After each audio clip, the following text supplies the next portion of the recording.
नमस्कार दोस्तों, आप सभी का हमारे YouTube चैनल ट्रिक सबसे तेज में स्वागत है। आज हम आपके लिए लेकर के आए हैं रीजनिंग के महत्वपूर्ण प्रश्न जो बार बार परीक्षाओं में पूछे जाते हैं। तो चलिए स्टार्ट करते हैं। पहला प्रश्न है, यदि R से अभिप्राय डिवाइड है, Q से अभिप्राय गुना और P से अभिप्राय प्लस हो तो आपसे इस समीकरण का मान बता देना है। आसान है करना। देखिए, ये 18 लिखा हुआ है तो मैं 18 तो ऐसे ही रहने दूं। आर से अभिप्राय क्या है? डिवाइड का साइन, तो मैं आर की जगह डिवाइड ले लूंगा। फिर 9 पी से अभिप्राय प्लस है तो प्लस ले लो भाई। 2 क्यू से अभिप्राय गुना है तो गुना ले लेंगे। फिर उसके बाद 8, फिर क्वेश्चन मार्क। यही तो है। अब सबसे पहले बोर्ड मार्क्स के अकॉर्डिंग क्या सॉल्व होगा? डिवाइड। यहां पे तो डिवाइड करेंगे, 9 से 2 बार में चला जाएगा ये, प्लस ये कट गया, फिर प्लस का साइन आ गया, प्लस का 2 गुने 8। यही तो है। अब डिवाइड के बाद बोर्ड मास के अकॉर्डिंग गुना सॉल्व होगा, तो 2 का गुना 8 से कर दो तो 16, तो 2 प्लस 2 का गुना 8 से कर देंगे तो ये 16 हो गया। अब 2 और 16 को आप जोड़ेंगे तो कितना हो जाएगा? 18। यानी कि आपका जो सही जवाब है वो है 18, पहला ऑप्शन। क्लियर है? सभी को आसानी से बना लिया। अब देख लेंगे अगला प्रश्न। अगला प्रश्न है, निम्नलिखित चिन्हों में से कौन से चिन्हों को आपस में बदल दिया जाए जिससे समीकरण सही हो जाए। ये हमारे पास एक समीकरण है, इसको हमें सही करना है। और सही करने के लिए क्या करना होगा? हमें इन चिन्हों को बदलना होगा। अब ऑप्शन में हमारे पास चिन्ह दिए गए हैं, लेकिन बदलें किसको? अगर मैं एक एक करके बारी बारी से करूं तो समय अधिक लग जाएगा। जैसे मैंने यहां से करना स्टार्ट किया, पहले इनको बदल के देखो, फिर इनको, और मान लीजिए कि आपका जो सही जवाब है वो डी ऑप्शन में दिया है, तो यहां से मैं चेक करता हुआ आऊंगा तो डी ऑप्शन तक तो बहुत समय लग जाएगा भाई मेरा। इसीलिए आप कहेंगे सर कोई ऐसी चीज बता दो जिससे कि हम डायरेक्ट पहुंच जाएं कि ये सही हो सकता है। अगर ऐसा प्रश्न कभी भी दिया जाए तो आपको देखना है कि किस ऑप्शन में डिवाइड है। आप बोलेंगे 2 ऑप्शन में, एक ये रहा डिवाइड और एक ये रहा डिवाइड। ठीक है, 2 ऑप्शन में डिवाइड है। अब यहां पे तो पहले डिवाइड है, यहां पे बाद में। ठीक है, अगर यहां पे केवल एक ही ऑप्शन में डिवाइड होता, जैसे मान लीजिए इसमें होता, तो आप इसी को करके देखेंगे सबसे पहले। अब 2 में डिवाइड है तो सबसे पहले हम किसको करके देखें? जिसमें डिवाइड सबसे पहले दे रखा है उसको। जिस ऑप्शन में डिवाइड सबसे पहले दे रखा है, सबसे पहले हमें उसे लेना है, इसी को लेंगे। अब तो 5 प्लस 6। ठीक है, अब जहां पे डिवाइड दे रखा है वहां क्या करेंगे? गुना ले लेंगे। 3 माइनस 12, और जहां पे गुना दे रखा है वहां हम डिवाइड ले लेंगे। आपस में इन्हीं को तो बदलना है। बराबर 17 क्या जाना चाहिए हमारा? बोर्ड मास के अकॉर्डिंग सॉल्व कर लो। सबसे पहले डिवाइड, 2 से 12 6 बार में कटेगा। ठीक है, और 6 का गुना 3 से कर दो तो 18 हो जाएगा। बस 5 प्लस 18 माइनस का 6 बराबर 17 कर लो भाई। 18 और 5 को अगर हम जोड़ेंगे तो 23 माइनस का 6 बराबर क्या आना चाहिए? 17। 23 में से अगर हम 6 घटा देंगे तो 17 ही आएगा, तो मेरा समीकरण सिद्ध हो गया। ठीक है, 17 आ गया, यानी कि पहला ऑप्शन ही सही है। तो हम कैसे पहचानेंगे? जिसमें डिवाइड दे रखा हो, और जिसमें डिवाइड सबसे पहले हो उसे सबसे पहले सॉल्व करेंगे। ठीक है, अब देखेंगे अगला प्रश्न। अगला प्रश्न है, यदि 4 प्लस 2a3 बराबर 6, 18 प्लस 6a4 बराबर 12 हो तो 24 प्लस 3a7 का मान कितना होगा? अच्छा प्रश्न है। यह प्रश्न करना आसान नहीं है, तो वेरी वेरी इंपॉर्टेंट लिख लेना। आसान नहीं है। सबसे पहला है 4 प्लस 2a3 बराबर 6 के कैसे होगा?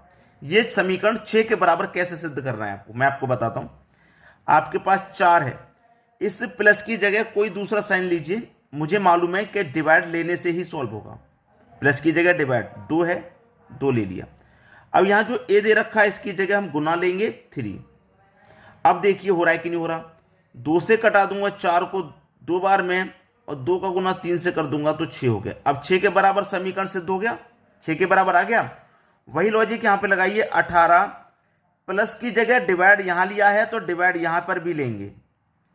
ठीक है, 6 ए की जगह प्लस हमने यहां लिया, ए की जगह गुना, तो ए की जगह गुना हम यहां पे भी ले लेंगे। 4 6 से कटा दो 18 को 3 बार में, 3 चौके 12, कितना 12, 12 आपको दे रखा है, मिल गया।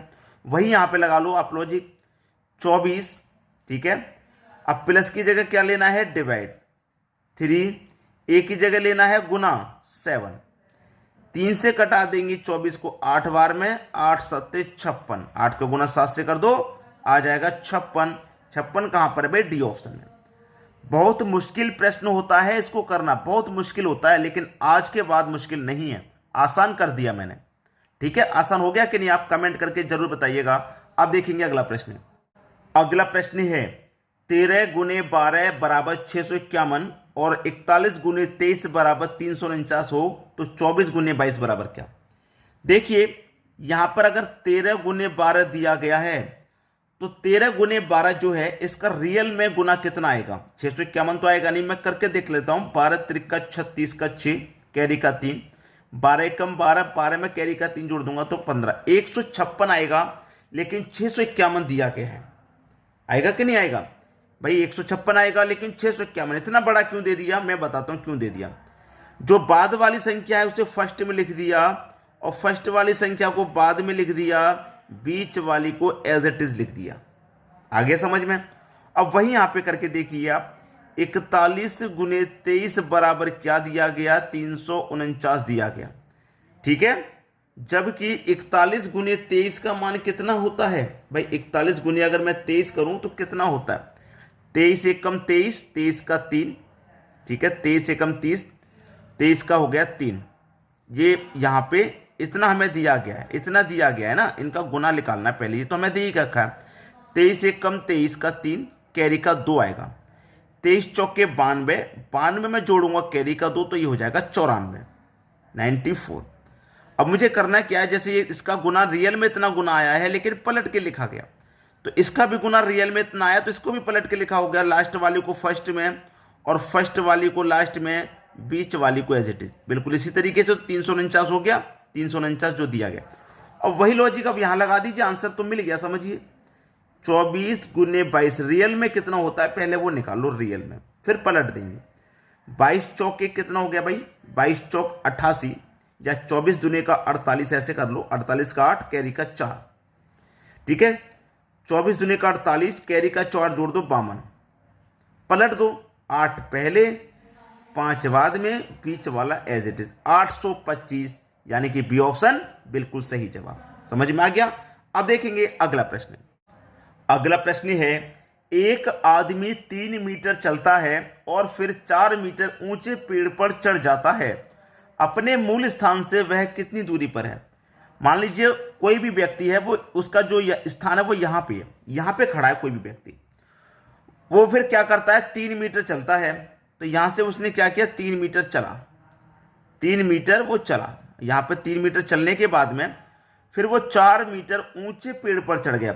यहां से वो आया यहां पे एक पेड़ था, उस पेड़ पे चढ़ गया वो 4 मीटर ऊंचा, ठीक है, 4 मीटर ऊंचा चढ़ गया, तो मूल स्थान से वह कितनी दूरी पर है। तो मूल स्थान उसका कौन सा था, ये था। यहां से वो कितनी दूरी पर है ये पूछ रहा है, ठीक है। ये मत कर देना कि 3 चला 7 चला, 3 और 4 7 मीटर दूरी पर, 7 दे रखा है लेकिन सही नहीं है, यहां से यहां तक की दूरी पूछ रहा है, क्या होगा। तो देखिए ये वाली साइड क्या है, ये वाली साइड आप अच्छे से जानते हैं, आधार है, ठीक है। ये क्या है, ये लंब है, और ये क्या है, कर्ण। आपको निकालना क्या है, कर्ण। तो निकाल लीजिए, कर्ण बराबर क्या होता है, फॉर्मूला आपने पढ़ा होगा, कर्ण बराबर रूट में आधार का स्क्वायर, ठीक है, आधार का स्क्वायर प्लस लंब का स्क्वायर, ठीक है। कर लीजिए, आधार कितना है आपके पास, आधार आपके पास 3 है, तो 3 का स्क्वायर 9, ठीक है, 3 का स्क्वायर 9, 3 का स्क्वायर 9, प्लस लंब कितना आपके पास, लंब 4 है, तो 4 का स्क्वायर 16, ठीक है। अब देखिए 9 और 16 कितना हो गया भैया, 25, ठीक है।